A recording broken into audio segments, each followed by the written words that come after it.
Bienvenidos, Dios los bendiga. Estamos listos para iniciar nuestro estudio del miércoles. Así es que a quienes están aquí presentes les voy a pedir que se pongan en pie y vamos a bendecir al Señor, vamos a orar.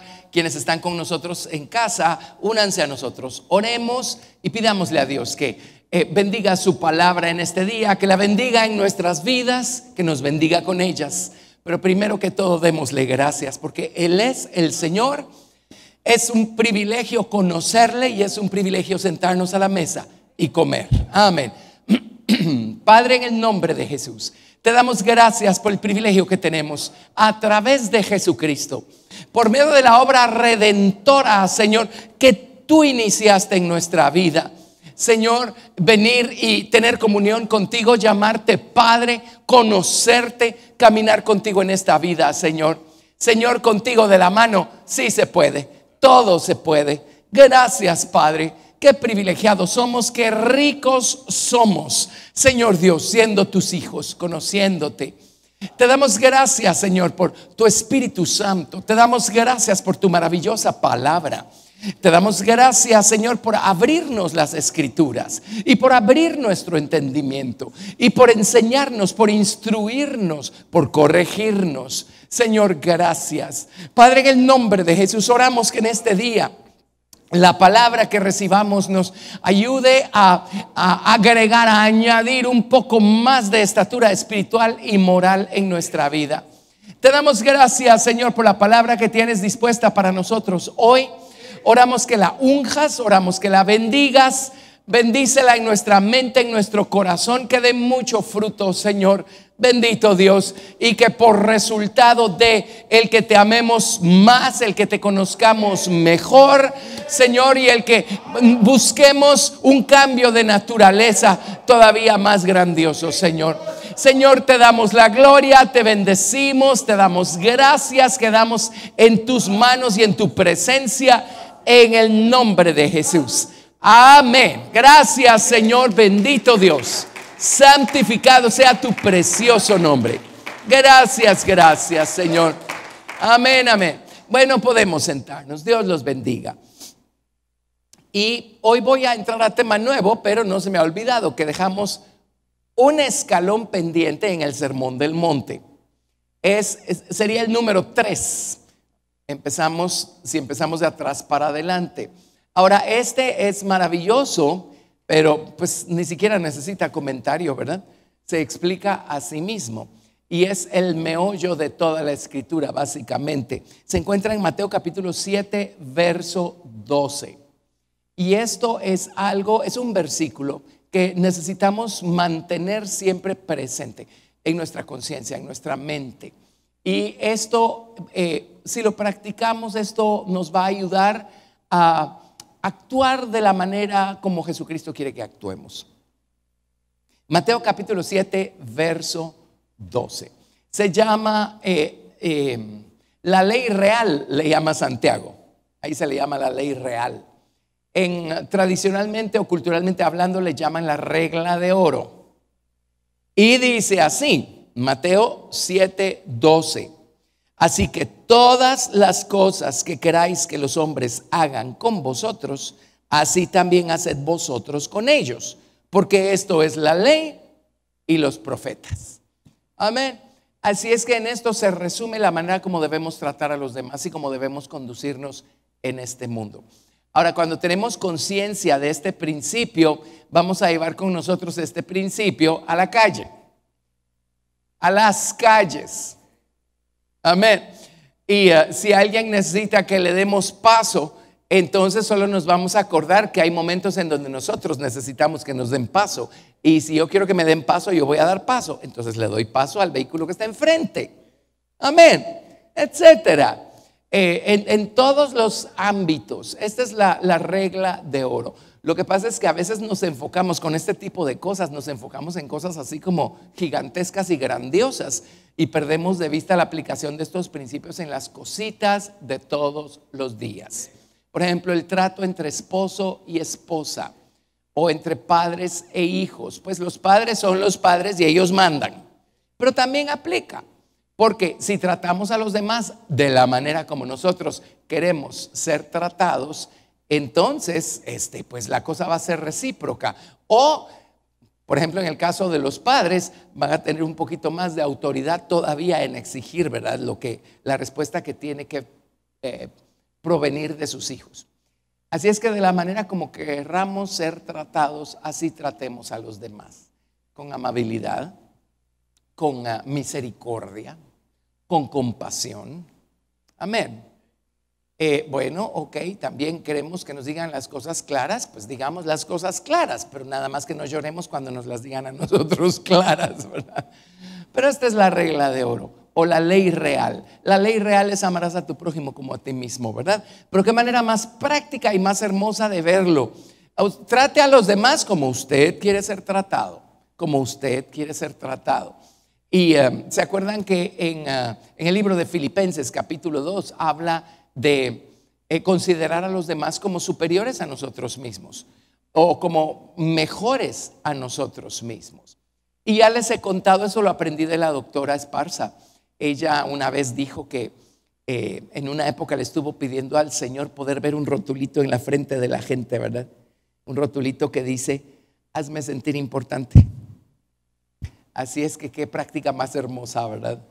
Amén. Y así es como debemos ser con los demás, ¿verdad? ¿Verdad que no necesitamos elaborar mucho? Y este es el punto 3. Si nos vamos de atrás para adelante, el primero es la elección de sobre qué clase de terreno voy a edificar, qué clase de árbol quiero ser y qué clase de fruto quiero dar, y la voluntad de quién voy a ser. ¿Se acuerdan? Ese es el 1. El 2 es empezar a encontrar la manera de dejar de caminar a mis anchas y empezar a restringirme a mí mismo y empezar a dejar que la palabra de Dios me restrinja para poder cruzar el umbral de la puerta angosta y caminar por el camino estrecho. Y cuando hemos discutido este principio, hay una cosa sorprendente que uno encuentra del otro lado de la puerta angosta, una amplitud tremenda. Dentro de los límites de la palabra de Dios encontramos una libertad como en ningún otro lado la vamos a encontrar, una verdadera libertad. Pero para cruzar ese umbral necesitamos los límites, las disciplinas, nosotros mismos necesitamos ponernos frenos altos, disciplinas personales, esforzarnos, obligarnos. Yo me acuerdo cuando el Señor me salvó y a mí todavía me gusta comer, pero en esa época era algo que estaba un poquito fuera de control. Y una vez pensando, yo era nuevito, pero uno quiere empezar a ejercitarse, ¿verdad?, en la piedad. Y yo pensé, bueno, ¿cómo puedo dominar yo este apetito que está totalmente fuera de control en mi vida? Ahora, bueno, no sé si lo estoy diciendo bien. Yo nací con apetito. Yo abro los ojos a la hora que sea y a esa hora tengo hambre. Pero el hecho es que yo era reglotón y comía lo que fuera y a todas horas, ¿verdad? Entonces, miren, dije, yo tengo que restringirme a mí mismo, tengo que vencer esto de alguna manera. Pues que mejor que el ayuno. ¿Para qué les cuento? Nunca se me ha olvidado la primera vez en mi vida que ayuné. Así de traumático fue.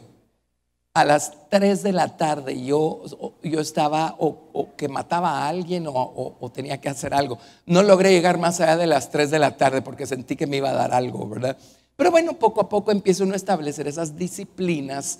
Ya se vuelven eso, un hábito, una disciplina. Logra uno conquistar un punto. Bueno, pues vámonos al siguiente.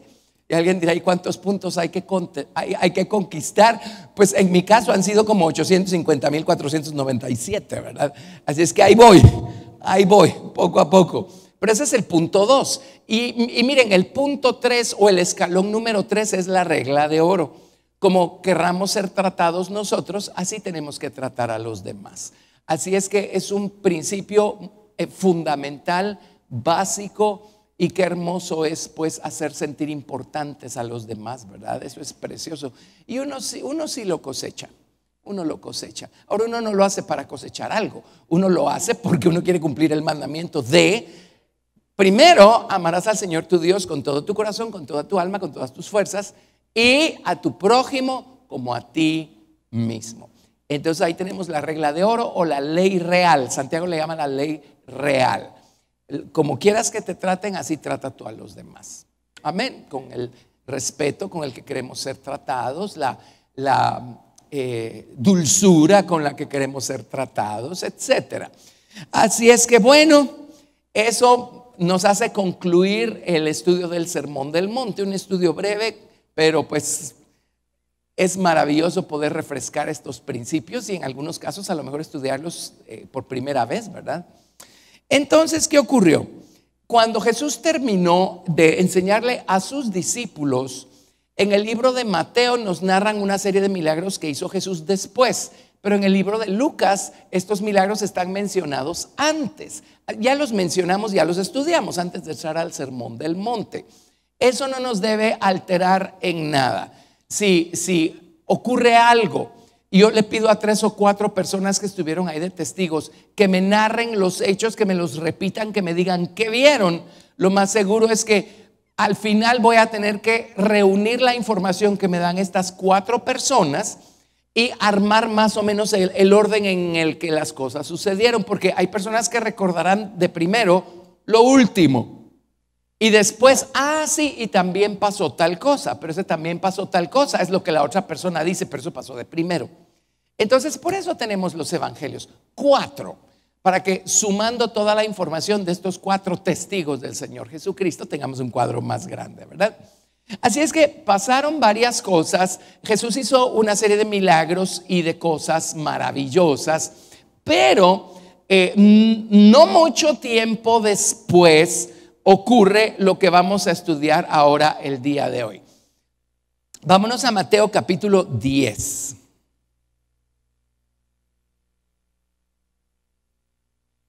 Versículo 1. Mateo capítulo 10, verso 1. Ahora el Señor Jesús está listo para reproducirse. Y esto es hermoso, es precioso ver en otros o reproducirnos pues en otros, o ver cómo la obra de Dios se reproduce en otras personas, ¿verdad? Ahora, Señor Jesucristo solo hay uno, pero Él instruyó y equipó a sus discípulos para que ellos fueran a ministrar a la gente también.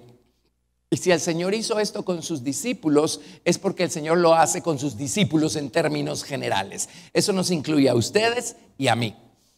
Entonces, en Mateo capítulo 10, a partir del verso 1, vamos a leer. Y igual, estamos viendo los cuadros generales, los cuadros grandes. Así es que muchas de estas cosas las vamos a leer de corrido, nos vamos a detener y comentar algunas que otra, pero quiero darles uno de esos cuadros grandes hoy.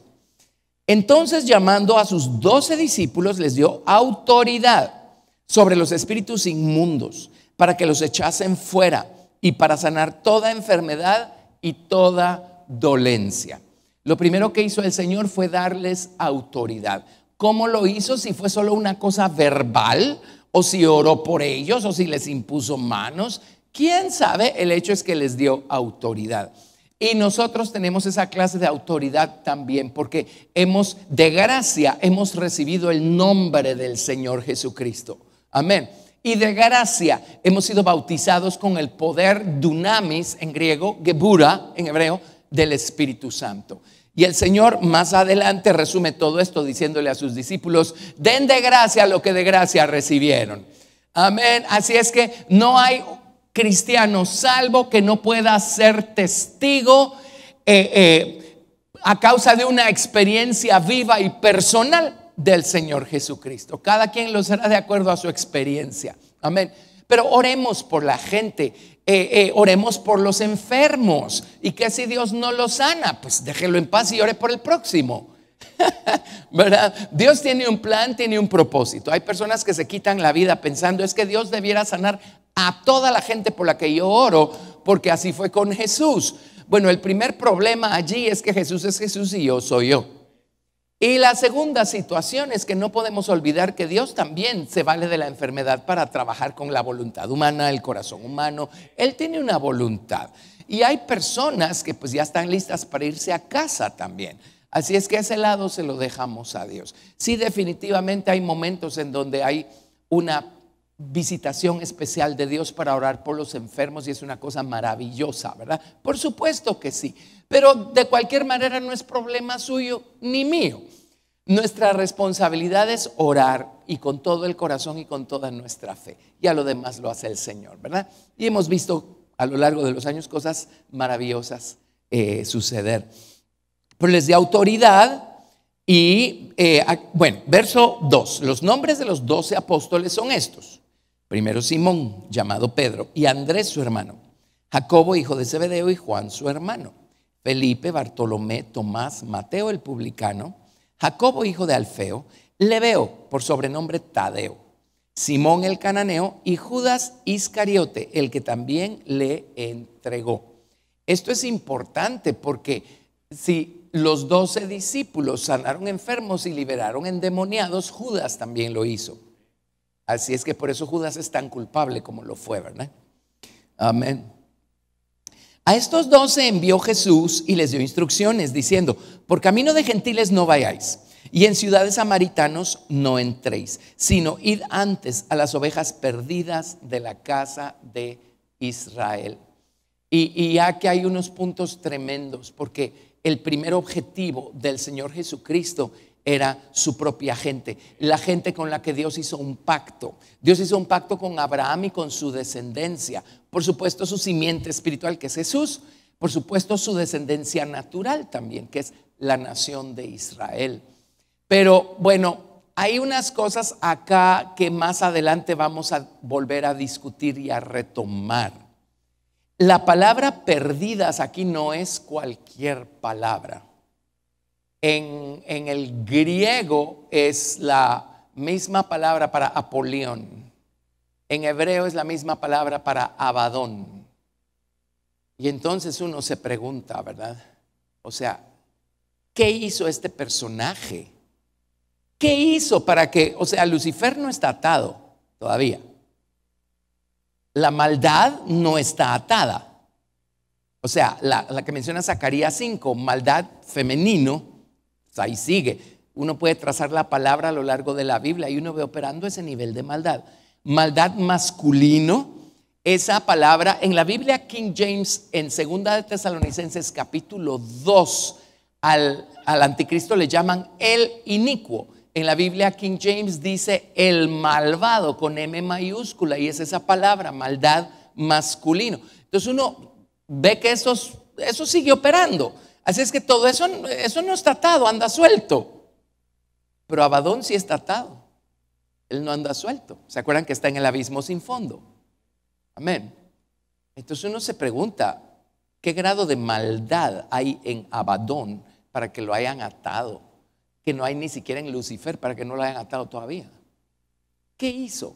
O sea, ¿qué grado de corrupción trajo a quiénes? ¿Cómo? ¿Y cuándo? Y esa es la palabra que se usa acá. Ir antes a las ovejas perdidas de la casa de Israel. Tremendo, ¿no? Así es que el Señor vino primero que todo a predicarle a su pueblo. Y más adelante vamos a ver otras cosas relevantes. Pero la razón por la que Dios castigó tan severamente a la ciudad de Jerusalén y a Israel en el año 70, cuando llegaron los romanos y terminaron destruyendo la ciudad, destruyendo el santuario, y ellos pues fueron dispersados ahí en un grado a lo largo de la historia, pues un poco más. Pero ¿por qué fue Dios tan severo? Porque miren el tamaño de testimonio que tuvieron ellos. Tuvieron a Jesús. Entonces, con un testimonio así, habiendo rechazado algo así, pues ya no queda otra cosa más que los justos juicios de Dios. Pero entonces uno piensa, y esto lo vamos a reforzar en un momento, uno piensa, bueno, trasladémonos al siglo XXI. Todas las naciones de la tierra tienen testimonio de Jesucristo, ¿sí? ¿Y qué de las tribus que están quién sabe dónde, que cree que no tienen un celular y servicio de internet? Leen las noticias, un radio, algo, alguien. Amén. En ese entonces era Israel quien tuvo a la persona de Jesús. Y pues rechazaron, ¿verdad? El regalo de salvación que Jesús les estaba ofreciendo. Pero ahora es el mundo entero el que tiene testimonio del Señor Jesucristo. Entonces, esto lo digo porque yo una vez escuché a alguien, una persona prominente, que dijo, la gran tribulación va a ser una cosa localizada, solo va a tocar Israel, pero el resto del mundo nada que ver. Yo dije, ok, número uno, no es lo que vemos en el libro de Apocalipsis. O sea, ¿a qué hora se va a quemar la tercera parte de todos los árboles que hay en la tierra? Y se van a morir la tercera parte de todos los peces que hay en el mar. Yo no veo muy localizado eso. Y cuando se derraman las copas de ira, se mueren todos los peces, se queman todos los árboles. ¿Se acuerdan? Eso no es localizado, eso es general. Por eso el único lugar a donde podremos huir es afuera de este planeta, porque todo el mundo ha tenido testimonio de Jesús y han rechazado a Jesús. Entonces Dios va a juzgar a todo el planeta, y eso es lo que viene y viene pronto. Amén. Bueno, pero sigamos. Verso 7. Y yendo, predicad, diciendo. Vayan primero a las ovejas perdidas de la casa de Israel. El mensaje es primero para ellos. Dice, yendo, predicad, diciendo, el reino de los cielos se ha acercado. Sanad enfermos, limpiad leprosos, resucitad muertos, echad fuera demonios. De gracia recibisteis, dad de gracia. Y la gente necesita una prueba del hecho que Jesucristo está vivo. Él resucitó y su poder sigue estando vivo y su amor sigue siendo lo que es, y Él quiere tocarnos, quiere sanarnos, quiere salvarnos y quiere revolucionar nuestra vida. Amén. Y por eso es tan importante pedirle a Dios que nos respalde cuando oramos por enfermos, cuando tocamos a la gente, que Dios haga cosas maravillosas, milagrosas. Poder fluir en palabra de ciencia, palabra de sabiduría. Oye, yo siento que tú tienes este problema y estás luchando con esto y esto y esto y te sientes así. ¿Y usted cómo lo sabe? Pues para eso está el don de la palabra de ciencia, ¿verdad? Y el don de la palabra de sabiduría. Y esas son las cosas que hacen que la gente crea. Amén. Bueno, verso 9. No os proveáis de oro, ni plata, ni cobre en vuestros cintos, ni de alforja para el camino, ni de 2 túnicas, ni de calzado, ni de bordón, porque el obrero es digno de su alimento. En otras palabras, ustedes ocúpense de las cosas de Dios y Dios se va a ocupar de sus cosas.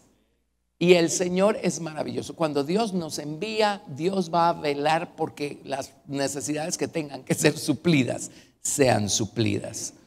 Mas en cualquier ciudad o aldea donde entréis, informaos quién en ella sea digno, y posad allí hasta que salgáis. Y al entrar en la casa, saludadla. Y si la casa fuere digna, vuestra paz vendrá sobre ella. Mas si no fuere digna, vuestra paz se volverá a vosotros. Y si alguno no os recibiere ni oyere vuestras palabras, salid de aquella casa o ciudad y sacudid el polvo de vuestros pies. Y para eso tenemos el lavacro o la fuente de bronce, para ir por fe a esa fuente y decir: Señor, aquí no me recibieron, pero más me vale lavarme los pies, porque si sigo con ese polvo, qué bárbaros, me rechazaron, no saben lo que se están perdiendo, por qué me trataron así. Si yo no me limpio de ese polvo de rechazo, voy a llevarlo a la siguiente aldea, y si ahí me rechazan, voy a llevarlo a la siguiente aldea. Cuando venga a sentir, voy a tener concreto en los pies, ¿sí? Mi falta de perdón, mi resentimiento y todo eso.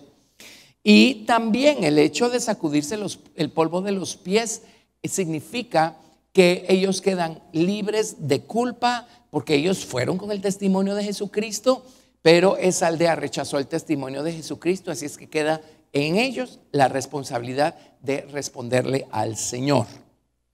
Verso 15. De cierto os digo que el día del juicio será más tolerable el castigo para la tierra de Sodoma y de Gomorra que para aquella ciudad. ¿Por qué? Porque Sodoma y Gomorra no tuvieron el testimonio de un Cristo crucificado y resucitado, como lo tuvieron en esos días estas aldeas y estas ciudades, y como lo ha tenido desde entonces el planeta entero. Amén. Así es que en base a eso es que Dios va a juzgar este mundo. No es en base a si creen en Dios o no creen en Dios, si les gusta la idea o no les gusta la idea. no es en base a Dios en términos generales, es en base a su aceptación o rechazo del Señor Jesucristo, el Redentor, el Justificador. Amén. Toda la batalla es en contra de Jesús. Bueno, verso 16: he aquí yo os envío como a ovejas en medio de lobos. Sed pues prudentes como serpientes, o cautelosos, sean listos, sean inteligentes, sean discretos. Y dice, sean sencillos como palomas. La palabra significa puros, en otras palabras, sin mezcla. En hebreo aquí usan la palabra tamim, ¿se acuerdan del urim y el tumim? En otras palabras, dejen que la palabra haga una obra transformadora en sus vidas y vayan con esa limpieza que les ha traído la palabra de Dios, y así condúzcanse. Y guardaos de los hombres, porque os entregarán a los concilios y en sus sinagogas os azotarán. Y aún ante gobernadores y reyes seréis llevados por causa de mí, para testimonio a ellos y a los gentiles. Mas cuando os entreguen, no os preocupéis por cómo o qué hablaréis, porque en aquella hora os será dado lo que habéis de hablar. Porque no sois vosotros los que habláis, sino el Espíritu de vuestro Padre que habla en vosotros. Amén. Y los primeros opositores van a ser los religiosos. Eso es un hecho. Pero luego, una vez oí a alguien que dijo, yo creo que la gente no debería estudiar antes de dar una prédica, porque la Biblia dice que cuando tengamos que hablar, ahí nos va a ser dado lo que tenemos que hablar. Y yo me acuerdo, alguien me lo estaba diciendo y le dije, bueno, mire, porque hay algunos evangelistas que eran súper mega llenos del Espíritu Santo, como un Charles Finney, el apóstol del avivamiento, siglo XIX. Y él muchas veces iba a algún lugar, iba a llevar el testimonio de Cristo, y pues no iba con un sermón preparado, porque no era un estudio lo que les iba a dar. Y allí pues abría la boca y les daba testimonio del Señor Jesucristo. Entonces, ahora no es de eso que está hablando aquí tampoco. Pero me acuerdo a la pobre personita que me lo dijo, le dije, mire, a Charles Finney sí se lo voy a tolerar, pero a usted no. Usted estudie, prepárese. El contexto aquí no es que nunca nos preparemos en cuanto a qué vamos a decir. El contexto aquí es, si fuimos entregados a las autoridades, si estamos padeciendo persecución y tenemos que hablar en defensa de nuestra fe, allí, hoy, si estamos llenos de palabra y llenos del Espíritu Santo, no se preocupe, usted va a saber qué decir. Y Dios va a saber qué del buen tesoro de su corazón sacar, y ahí va a estar la palabra. Amén, amén. A veces, bueno, no a veces, no son cosas que pasen con frecuencia, pero una vez con mi esposa estuvimos en una situación en donde estábamos como sentados en el banquillo de los acusados, ¿verdad? Y bueno, aquí vino todo el argumento. Y entonces fue una cosa sorprendente, porque de repente, ¡puf!, tenía yo bien vivo un principio increíble en mi mente. Y entonces abrí mi boca y lo que hice fue, no, pero ¿por qué me estás diciendo esto? No, mira, recuerda tal principio. Y tun. Y fue bien chistoso, porque por un espacio de tiempo se quedaron callados, se quedaron sin qué decir. Así. Después retomaron sus argumentos. Y uno puede ver este principio en operación cuando uno está en una situación así. Amén. Bueno, verso 21, el hermano entregará a la muerte al hermano y el padre al hijo. Y los hijos se levantarán contra los padres y los harán morir. En una casa, por supuesto que Dios quiere que todo el hogar sea salvo, pero si somos honestos, no siempre va a suceder. Y a veces el que alguien en casa reciba al Señor y se meta, pero hasta adentro con Dios, va a enfurecer a sus propias familias. Y ustedes saben que hay, pues en nuestro país, por la gracia de Dios, todavía gozamos de libertad para profesar a Cristo, para servirlo. Hay otros países en donde el recibir a Cristo en el corazón es darle la espalda a tradiciones ancestrales y a cultura y a la familia y unas cosas tremendas, y terminan hasta ¿cómo se llama cuando los corren de casa? Hay un nombre. Desterrando a sus hijos. Gracias, no oía bien. Terminan desterrando a sus propios hijos cuando estos se convierten al Señor Jesús. Amén. Dice: y seréis aborrecidos de todos por causa de mi nombre, mas el que persevere hasta el fin, este será salvo. Ahora, no digamos así como eso se refiere solo a la iglesia primitiva y a los primeros apóstoles. Bueno, nosotros porque pues por la gracia de Dios tenemos lo que tenemos en nuestro país, pero déjenme decirles algo: el mundo va apresuradamente de regreso a estas condiciones. El mundo se está poniendo cada vez más hostil a todo lo que tiene que ver con el Señor Jesucristo y con su iglesia y con el verdadero cristianismo. Amén. Así es que nosotros solo dediquémonos a correr nuestra carrera y a crecer en Cristo, y que la palabra de Dios more en abundancia en nuestros corazones, y mantengámonos firmes porque el mundo va camino a esto. Ok. Cuando os persigan en esta ciudad, huid a la otra, porque de cierto os digo que no acabaréis de recorrer todas las ciudades de Israel antes que venga el Hijo del Hombre. El discípulo no es más que su maestro, ni el siervo más que su señor. Bástale al discípulo ser como su maestro y al siervo como su señor. Si al padre de familia llamaron Belcebú, cuanto más a los de su casa. Así que no los temáis, porque nada hay encubierto que no haya de ser manifestado, ni oculto que no haya de saberse. Lo que os digo en tinieblas, decidlo en la luz, y lo que oís al oído, proclamadlo desde las azoteas. No temáis a los que matan el cuerpo, mas el alma no pueden matar. Temed más bien a aquel que puede destruir el alma y el cuerpo. Ahora, es obvio que aquí la traducción está mal hecha. El infierno es para almas, punto. El lago de fuego es para almas, cuerpos y espíritus. Y la palabra aquí es Gehenna. Entonces, obviamente los traductores pusieron infierno porque les suena como que es lo mismo, pero realmente aquí se está refiriendo al lago de fuego, al Gehenna.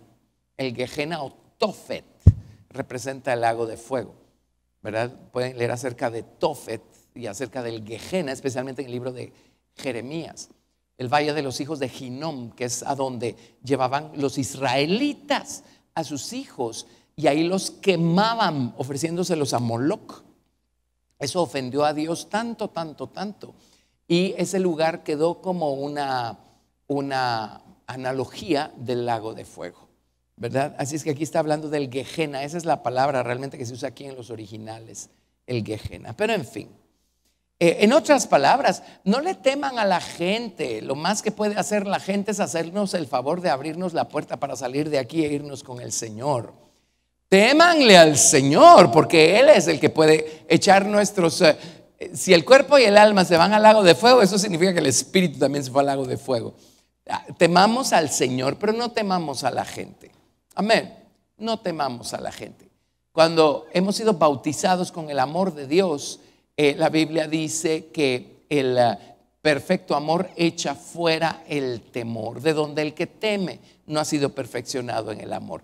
Y cuando este amor de Dios está en nosotros, es como la historia del hermano, murió hace no demasiado, el hermano David Wilkerson, el fundador de la iglesia Times Square de Nueva York, pero Dios lo usó para la conversión de pandilleros en Nueva York, incluyendo a Nicky Cruz.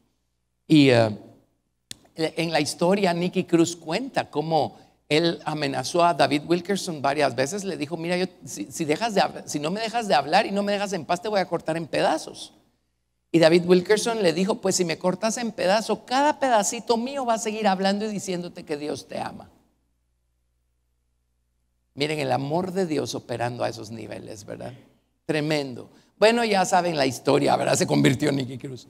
Y algunos de ustedes lo conocieron porque trabajamos en una campaña hace unos años, ¿verdad? ¿Se acuerdan? Fue muy emocionante eso. Bueno, en fin. Verso,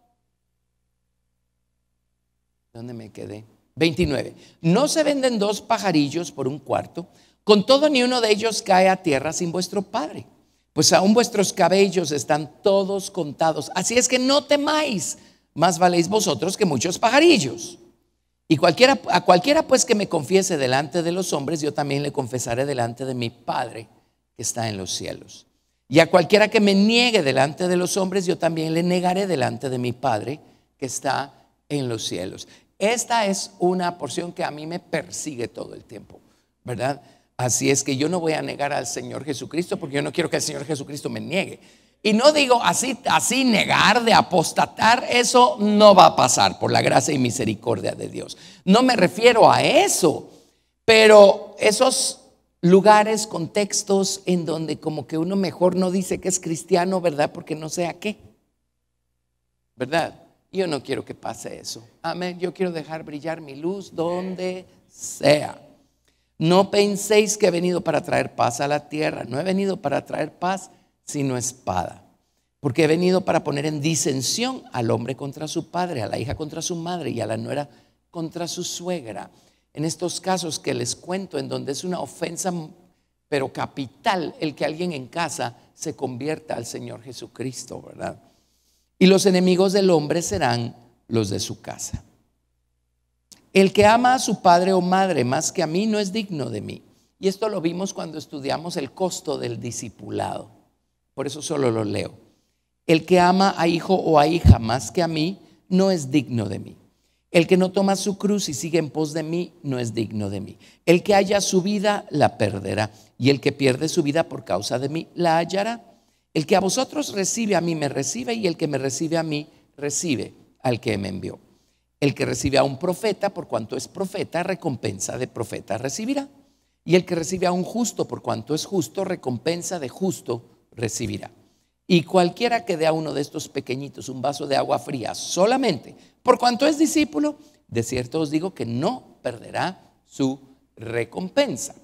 Bueno, aquí termina, según Mateo, todas las instrucciones que el Señor les da a sus discípulos. Ahora vámonos a Marcos capítulo 6. Marcos capítulo 6. Y la historia empieza en Marcos a partir del verso 7. Marcos 6, verso 7.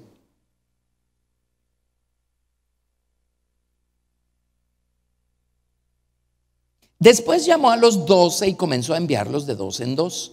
Y les dio autoridad sobre los espíritus inmundos. Y les mandó que no llevasen nada para el camino, sino solamente bordón, alforja, ni pan, ni dinero en el cinto, sino que calzasen sandalias y no vistiesen 2 túnicas. Y les dijo: donde quiera que entréis en una casa, posad en ella hasta que salgáis de aquel lugar. Y si en algún lugar no os recibieren ni os oyeren, salid de allí y sacudid el polvo que está debajo de vuestros pies, para testimonio a ellos. De cierto os digo que en el día del juicio será más tolerable el castigo para los de Sodoma y Gomorra que para aquella ciudad.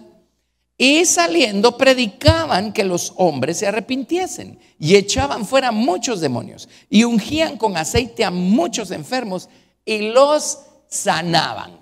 Imagínense ustedes para esos 12 primeros discípulos, qué cosa más emocionante. Amén. Entonces pasan otras cosas que veremos más adelante, otro día. Vámonos al verso 30.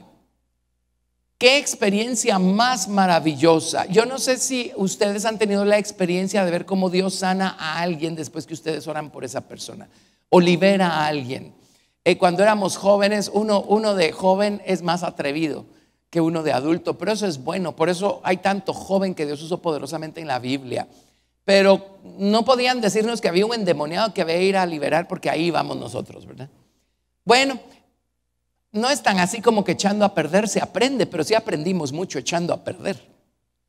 Y oramos por una de casos y una de cosas, y era una cosa tan linda ver cómo la paz regresaba a las personas, ¿verdad? Que tenían un espíritu, o cómo Dios sanaba a alguien que estaba enfermo.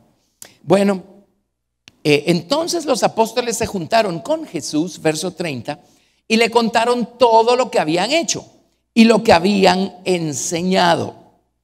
Y él les dijo: venid vosotros aparte a un lugar desierto y descansad un poco. Qué hermoso. Chicos, trabajaron duro. Trabajaron enseñando y ministrando a la gente. Y ven, no solo fueron y oraron por la gente, le enseñaron a la gente, porque llegaron a reportarle a Jesús todo lo que habían enseñado y todo lo que habían hecho, ¿verdad? Y viene Jesús y les dice: qué belleza, se merecen un descansito. Venid vosotros aparte a un lugar desierto y descansad un poco, porque eran muchos los que iban y venían, de manera que ni aún tenían tiempo para comer. Y se los lleva a un lugar desierto. Se fueron solos, Jesús y sus 12, en una barca a un lugar desierto. ¿Y qué creen que encuentran ellos cuando llegaron al otro lado? Deben haber estado en el mar de Genesaret o el lago de Galilea. ¿Qué encontraron cuando llegaron al otro lado? Pero muchos los vieron ir y le reconocieron, y muchos fueron allá a pie desde las ciudades y llegaron antes que ellos y se juntaron a él. Llegan al otro lado y hay 5,000 hombres, digamos que otras 5,000 mujeres, digamos que unos 15,000 niños. Habían 25,000 personas del otro lado y se supone que iban a descansar. Y entonces Jesús acá les da otra lección increíble, maravillosa. Bueno, se supone que van a descansar y ahí están 25,000 personas, todos jalándolos, empujándolos, hablándoles. Y salió Jesús y vio llegaron antes que ellos y se juntaron a él. Y salió Jesús y vio una gran multitud y tuvo compasión de ellos, porque eran como ovejas que no tenían pastor, y comenzó a enseñarles muchas cosas. Cuando ya era muy avanzada la hora, sus discípulos se acercaron a él diciendo: el lugar es desierto y la hora ya muy avanzada. Despídelos para que se vayan a los campos y aldeas de alrededor y compren pan, pues no tienen que comer. Respondiendo él, ¿qué les dijo? Dadles vosotros de comer. Ay, Señor, pero si se supone que venimos aquí de vacaciones, se supone que venimos aquí a descansar. Gracias. Se supone que venimos a descansar. Dadles de comer. Ellos le dijeron: que vayamos y compremos pan por 200 denarios y les demos de comer. No, pues él no dijo cómo, solo dijo: denles de comer. Están igual que nosotros, ¿verdad? Pero señores, que hay que hacer esto y lo otro y lo otro. Bueno, él les dijo: ¿cuántos panes tenéis? Y dividlo. Y al saberlo dijeron: 5 y 2 peces. Y les mandó que hiciesen recostar a todos por grupos sobre la hierba verde. Y vamos a regresar a la alimentación de los 5,000 y de los 4,000 más adelante. Hoy solo quiero hacer notar un punto. Solo terminemos esto. Se recostaron por grupos de 100 en 100 y de 50 en 50. Entonces tomó los 5 panes y los 2 peces y, levantando los ojos al cielo, bendijo y partió los panes. Y dio a sus discípulos para que los pusiesen delante, y repartió los 2 peces entre todos. Y comieron todos y se saciaron. Y recogieron de los pedazos 12 cestas llenas de lo que sobró de los peces. Y los que comieron eran 5,000 hombres. Así es que, número 1, envía a los 12, y cuando regresan con el reporte dice: descansemos. Espérenme, lo estoy escribiendo mal. Descansemos. Bueno, se los lleva al otro lado del mar y se encuentran con 25,000 personas. 5,000 hombres, más mujeres, más niños, 25,000 personas. Y les dicen: dadles de comer. Dadles de comer. Entonces, ¿dónde quedó el descanso? Y aquí les doy una lección tremenda que tiene diferentes incisos. Inciso A: la manera como Dios bendice el trabajo bien hecho es dándonos más trabajo. Y por eso la tendencia a que sean siempre los mismos, ¿verdad? Pero ¿por qué son siempre los mismos a los que vemos ir y venir y encargarse de esto y encargarse de lo otro? Dios los está bendiciendo, dándoles más responsabilidades. Dios bendice el trabajo bien hecho, dándonos más trabajo. Y no solo más en cantidad, más en cuanto a responsabilidad. Amén. Tenemos que entender eso para no empezar a refunfuñar cuando tengamos un montón de responsabilidades y un montón de trabajo. Eso es seña que Dios está bendiciéndonos. Amén. Ese es inciso A. Inciso B. El secreto de aprender a descansar trabajando. Ese es un secreto que tenemos que aprender. Y aprender a comer para nosotros mismos trabajando. Y en el campo, yo no sé cómo sea ahora, pero muchas veces los bueyes que estaban labrando la tierra, y aquí atrás está el capataz y todo aquello, pues tienen que detenerse a comer, pero no pueden parar toda la operación cuando es tiempo de sembrar o de cosechar. Entonces, ¿saben qué hacen con los bueyes? Les cuelgan una cubetilla con comida aquí y siguen trabajando mientras comen. Y a veces uno resiente, ¿verdad? Necesito tiempo para mí, necesito comer para mí. Bueno, hay momentos en donde uno tiene que aprender a comer para uno mientras uno sigue trabajando para otro. Amén. Así es que ahora ya lo saben. Hay épocas de épocas y hay épocas en donde tenemos que aprender a descansar trabajando. Hay épocas en donde tenemos que aprender a comer para nosotros mismos, dándole de comer a otros, sin parar y sin dejar de darle de comer a otros. Ahora, donde está el peligro es dejar de comer nosotros por alimentar a otros. Entonces, al final vamos a terminar rascando una cubeta que ya está vacía. No quedó nada para nosotros y mucho menos para darle a los demás. Y ahí es donde mucha gente se siente agotada, se siente quemada, se siente desgastada. Y mucha gente se siente desgastada sirviendo al Señor porque no han aprendido el secreto de seguir alimentándose mientras le dan de comer a otros.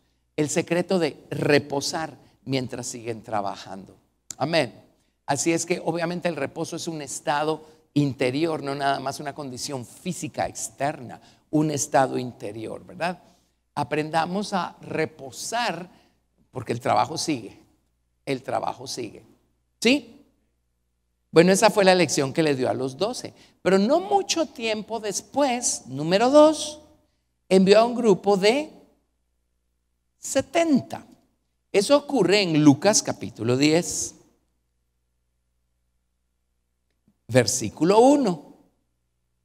Y cuando envió a los 70, les dio básicamente las mismas instrucciones que están registradas en la Biblia que le dio a los 12. Son las mismas. Miren, no se preocupen por su sustento.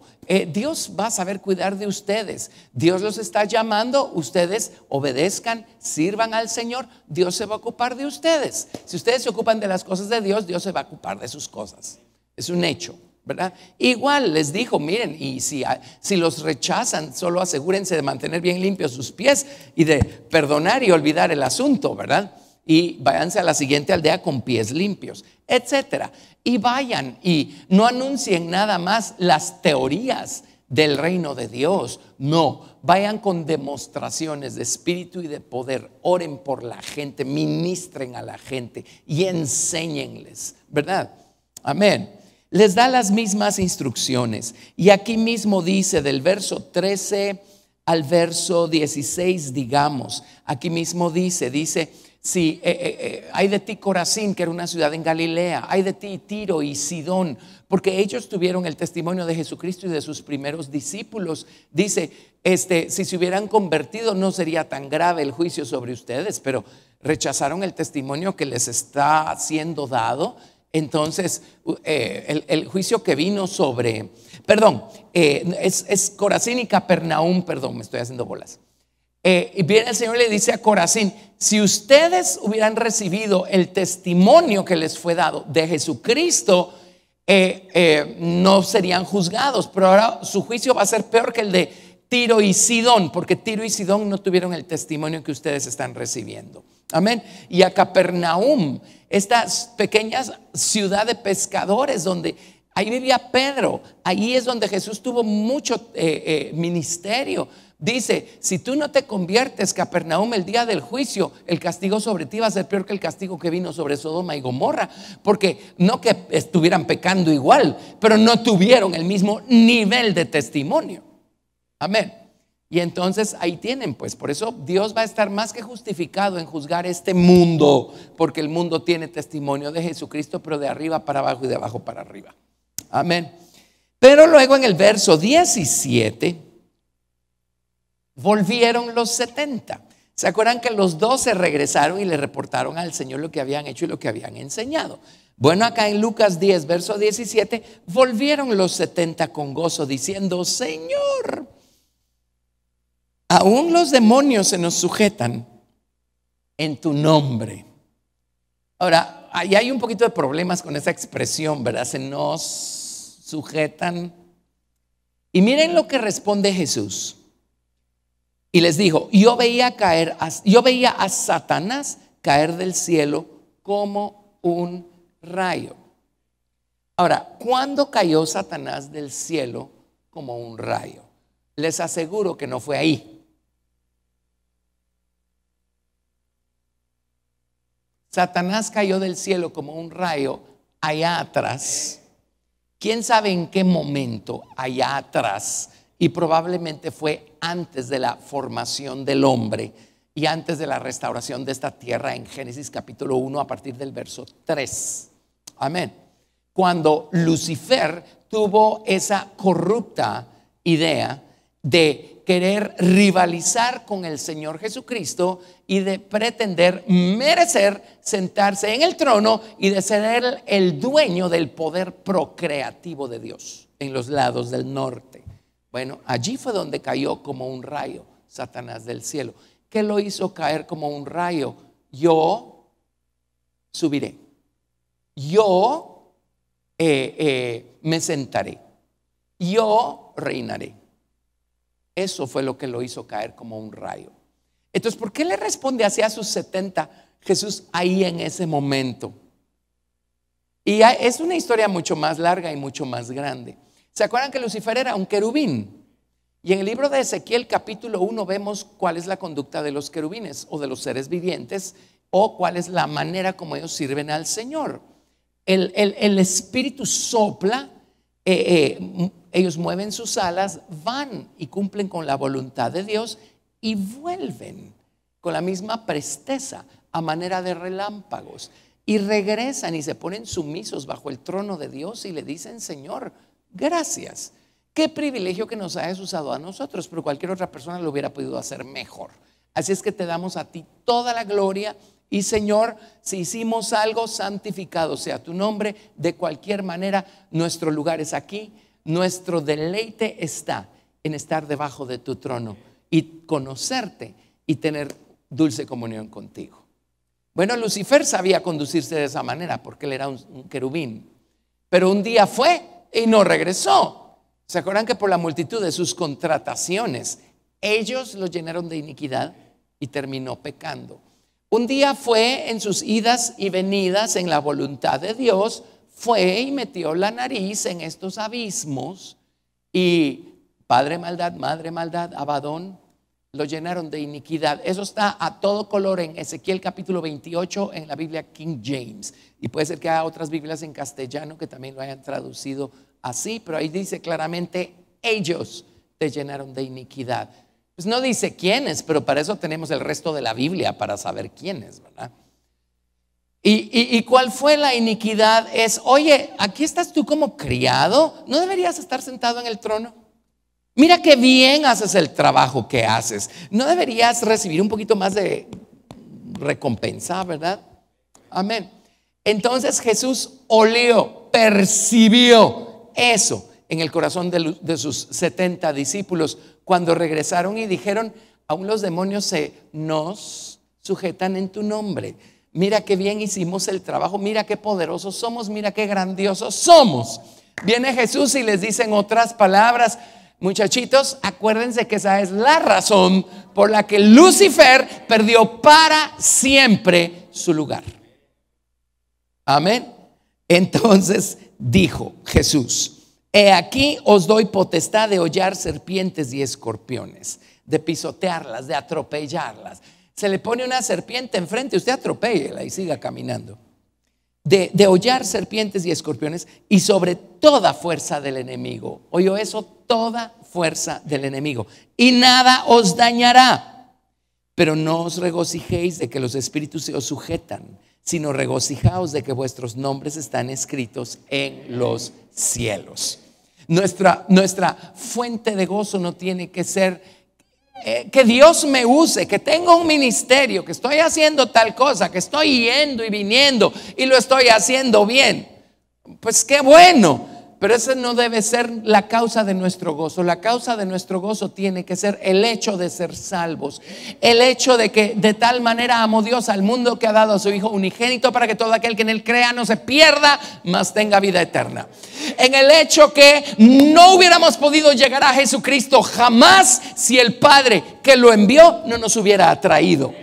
Amén. En el hecho de haber sido reconciliados con el Padre por gracia, como un don gratuito que nos dio Jesucristo al haber muerto por nosotros. Nuestro gozo tiene que estar en conocer al Señor y en tener dulce comunión con Él. Amén. Si nos mantenemos así, nos vamos a mantener bien guardados y blindados de caer en el mismo error en el que cayó Lucifer. ¿Lo ven? Por eso Jesús fue muy contundente acá. Y entonces, por supuesto, en el verso 21 dice, bueno, aquí si quieren completar aquí el cuadro, los 12 descansemos, y los puso a darle de comer a 25,000 personas. Los 70, ¿qué les dijo? Lucifer. Acuérdense de Lucifer. Y por no conocer estos principios, pues tenemos una naturaleza humana, ¿verdad? Mucha gente cae en esos errores y terminan llenándose de orgullo porque pues tienen los dones y Dios los usa y todo lo demás, y después empiezan a pretender ser algo que no son, o buscan ser algo que no han sido llamados a ser, o se meten en algún tipo de problema, ¿verdad? Por eso cuando habla más adelante en el libro de Timoteo y en el libro de Tito, los requisitos de un obispo, de un anciano, de alguien que va a tener una posición de responsabilidad en la iglesia, dice: no pongan a un neófito, no pongan a alguien que todavía es nuevito y que todavía necesita madurar, porque se va a meter en problemas, no sea que caiga en tentación y en lazo del diablo. ¿Y cuál es la tentación? Esta exacta que estamos describiendo acá, ¿verdad? Wow, miren qué poderoso soy, miren qué grandioso soy, ¿verdad? Bueno, verso 21. En aquella misma hora Jesús se regocijó en espíritu. Y por si no lo saben, esa palabra se regocijó en griego significa saltar de excesivo gozo. En las Biblias hebreas utilizan una palabra, alatz, que significa saltar de gozo. Así es que hay personas que nos ven danzar y gritar y brincar y correr y todo eso, y a veces el argumento es: yo no veo a Jesús en la Biblia comportarse de esa manera. Bueno, pues aquí tiene, en Lucas 10:21, Jesús saltó de excesivo gozo. Ahora eso es un poquito más que aleluya. Amén. ¿Cómo no vamos a saltar de gozo? Gracias, Jesús. Y dijo: yo te alabo, oh Padre, Señor del cielo y de la tierra, porque escondiste estas cosas de los sabios y entendidos y las has revelado a los niños. Sí, Padre, porque así te agradó. Ahora no está hablando de que se las ha revelado a los ignorantes inmaduros. No, está diciendo: gracias, Padre, porque solo estás esperando a que nos hagamos a nosotros mismos como niños para que podamos entender toda la magnitud de estos principios y de estas cosas tan bellas. Todas las cosas me fueron entregadas por mi Padre, y nadie conoce quién es el Hijo sino el Padre, ni quién es el Padre sino el Hijo, y aquel a quien el Hijo lo quiera revelar. Y obviamente a Jesús le plujo revelarnos al Padre, porque miren todo lo que hemos aprendido del Padre y seguimos aprendiendo. Y volviéndose los discípulos les dijo aparte: bienaventurados los ojos que ven lo que vosotros veis, porque os digo que muchos profetas y reyes desearon ver lo que vosotros veis y no lo vieron, y oír lo que oís y no lo oyeron. Y qué dichosos somos nosotros también, porque es de allí para acá que seguimos viendo y oyendo las cosas que vemos y oímos, que nunca lograron ver en su plena magnitud todos los grandiosos personajes del Antiguo Testamento. Amén. Así es que bueno, ahí tienen la lección. Miren qué cosa pues. Cuando mandó a los 12 les dio una lección tremenda, ¿verdad? En cuanto a cómo premia a Dios el trabajo bien hecho y aprender a descansar trabajando. Y cuando mandó a los 70 les dio otra lección gigantesca. Les dijo: ok, ahora si siguen así van a terminar igual que Lucifer, les dijo, igual que el diablo. Así es que no se regocijen cuando vean a Dios moverse. O sea, sí regocijémonos, por supuesto, no digo que no, nosotros nos gozamos, pero no lo personalicen, no se lo atribuyan, ¿verdad? Que el objeto de su gozo sea, o la razón de su gozo sea, su relación con Dios y su gratitud. Amén. Por esa salvación que Jesucristo nos ha dado tan liberalmente. Amén. Bueno, esa es la lección para hoy. En los días que vienen vamos a ver lo que sigue, ¿verdad? Vamos a regresar a la alimentación de los 5,000, porque después alimentó a 4,000. Tenemos que averiguar por qué perdió 1,000. Y una vez en un lugar, no fue en la iglesia, estaba hablando algo de estos principios y le digo a la gente: miren, Jesús no estaba tratando de llenar su iglesia, estaba tratando de vaciarla. Y todos les dije: ¿cómo así? Él mismo provocó que después de alimentar a 5,000 ya solo le quedaran 4,000. Eso vamos a estudiar pronto.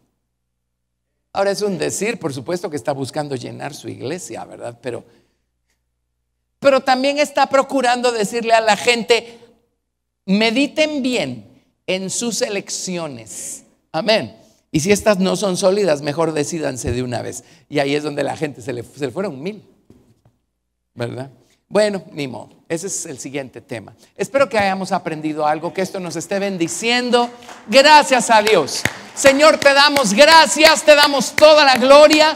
Te bendecimos, Padre. Pongámonos en pie los que estamos acá y bendigamos al Señor. Señor, gracias. Bendito Dios, porque nos has hecho a nosotros ser parte de tu maravilloso plan maestro, Señor. Gracias porque el reino de los cielos definitivamente se ha acercado a nosotros. Está en nosotros por medio tuyo, Señor. Gracias por tu presencia, por tu espíritu en nosotros. Gracias, Señor, que nos has llamado a ser hijos tuyos, discípulos tuyos. Ayúdanos a servirte de acuerdo a tu voluntad. Haznos ir, Señor, tocar a la gente, Señor, dejar brillar nuestra luz delante de la gente. Con tu ayuda, con tu respaldo, oramos que tú nos ayudes, que cada vez que oremos tu mano se manifieste, tu poder se manifieste, la gente sea tocada, Señor. Pero Señor, ayúdanos a aprender estas tremendas lecciones. Enséñanos a darte gracias cuando las responsabilidades son cada vez mayores. Enséñanos a estar reposados cuando hay trabajo, mucho trabajo. Y enséñanos a no descuidar nuestra propia alimentación espiritual por estar alimentando a otros, Señor. Y Señor, líbranos de caer en el error en el que cayó Lucifer, Señor. Bendito Dios, ayúdanos a darte a ti toda la gloria siempre, siempre. Y a encontrar nuestro gozo, Señor, en tu persona, en tu presencia. Señor, gracias. Qué privilegiados somos. Te damos gracias y ayúdanos a ser como Jesús, a saltar de excesivo gozo, Señor, porque a ti te plujo revelarnos también estas cosas a nosotros al abrir nuestro entendimiento. Te amamos, te damos toda la gloria y oramos que tu palabra dé siempre mucho fruto en nuestros corazones, en el nombre de Jesús. Amén. Gracias, Jesús. Bendito sea tu nombre. Gracias, Señor. Dios los bendiga a todos, los amamos y hasta la vista.